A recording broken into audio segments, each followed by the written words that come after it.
बोल सियापति रामचंद्र की बोल सुत हनुमान की उमापति महादेव की फौजीभाई सब संतन की सनातन हिंदू धर्म की गौ माता की भारत माता की छत्रपति शिवाजी महाराज की धर्मवीर छत्रपति संभाजी महाराज की। आज नागपूर नागरिक संघाच्या वतीनं रामनवमीच्या निमित्ताने आयोजित या शोभायात्रेच्या सुवर्ण महोत्सवी वर्षामध्ये मंचावर उपस्थित असलेले आपल्या सर्वांचे लाडके नेते आणि मार्गदर्शक आदरणीय नितीनजी गडकरी, पूर्व राज्यपाल आणि ज्येष्ठ नेते आमचे मार्गदर्शक आदरणीय बनवारीलालजी पुरोहित, आमचे आपल्या राज्याचे महसूल मंत्री चंद्रशेखरजी बावनकुळे, सन्माननीय अजयजी संचेती, विकासजी ठाकरे, सुधाकरराव कोहळे, प्रकाशजी गजबिये, परिणिती फुके, रवीजी वाघमारे, जयप्रकाशजी गुप्ता, श्यामजी पत्थरकिने, राजीवजी कडोले, शिवानीताई दाणी, प्रवीणजी महाजन, माझी पत्नी अमृता, या ठिकाणी मंचावर उपस्थित आपल्या पश्चिम नागपूर नागरिक संघाचे सर्व पदाधिकारी, या शोभायात्रा समितीचे सर्व पदाधिकारी, कोणाचं नाव सुटलं असेल तर मी क्षमा मागतो, पण लिहून देणाऱ्याची चूक आहे, माझी चूक नाही आहे, आणि उपस्थित सर्व रामभक्तांनो, मी आपल्या सर्वांना श्री रामनवमीच्या अतिशय मनापासून शुभेच्छा देतो।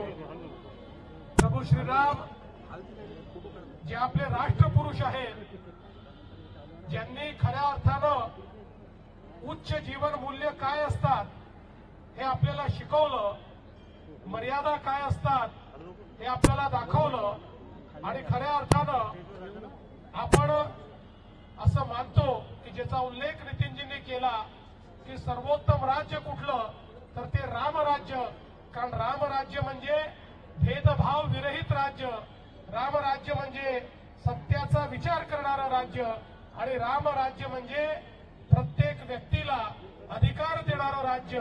अशा प्रकारचं राज्य स्थापन करण्याची आपल्या सर्वांची मनीषा असते, आणि म्हणूनच प्रभू श्रीरामांची आराधना आपण सगळे करतो।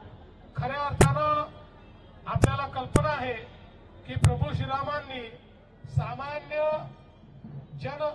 सामान्य माणसांना एकत्रित करून एक असं सैन्य तयार केलं की ज्या सैन्याने असुरी शक्तीचा विनाश केला, आणि त्यातनं प्रभू श्रीरामांनी आपल्याला सांगितलं की असुरी शक्ती संपवण्याकरता कुठल्या अवतारी पुरुषाची आवश्यकता नाही आहे, प्रत्येकाने आपल्यातला राम जर जिवंत केला तर आपण असुरी शक्ती ही संपवू शकतो। आणि म्हणूनच आपण प्रभू श्रीरामांचं या ठिकाणी वंदन करतो, त्यांचं अभिवादन करतो। आणि आज या शोभायात्रेच्या निमित्ताने मला अतिशय आनंद आहे की समोर एक झाकी संविधानाची देखील दिसते आहे। भारताचं संविधान, ज्या संविधानाला 75 वर्ष पूर्ण झाले, आणि या संविधानाने देखील आपल्याला जे रामराज्य महात्मा गांधींनी अपेक्षित केलं होतं त्या अनुरूप डॉक्टर बाबासाहेब आंबेडकर यांनी आपलं संविधान तयार केलं, आणि त्याचीही प्रतिकृती आज या ठिकाणी आपल्याला पाहायला मिळते। आपल्या संविधानामध्ये देखील जी वेगवेगळी चित्र आहेत त्या चित्रांमध्ये प्रभू श्रीराम आणि सीता मातेचं चित्र हे आपल्या संविधानावर अंकित आहे, त्याची झाकी देखील या ठिकाणी आपल्याला पाहायला मिळते आहे। मला असं वाटतं ही अतिशय चांगल्या प्रकारची एक बाब आहे, कारण आज आपलं संविधान हे आपल्याकरता रामराज्य आणण्याचं उपकरण आहे। म्हणून मी पुन्हा एकदा आपल्या सर्वांचं मनापासून अभिनंदन करतो। गेले 50 वर्ष अविरत अशा प्रकारे ही शोभायात्रा या ठिकाणी चाललेली आहे। ज्या ज्या लोकांनी इतके वर्ष या शोभायात्रेमध्ये आपला सहभाग दिला त्या सर्व लोकांचं मी मनापासून अभिनंदन करतो। मी देखील त्यातलं एक आहे, त्यामुळे माझंही अभिनंदन करतो, आणि सगळ्यांचं अभिनंदन करून मी या ठिकाणी पुन्हा एकदा रामनवमीच्या शुभेच्छा देऊन माझं बोलणं संपवतो। धन्यवाद।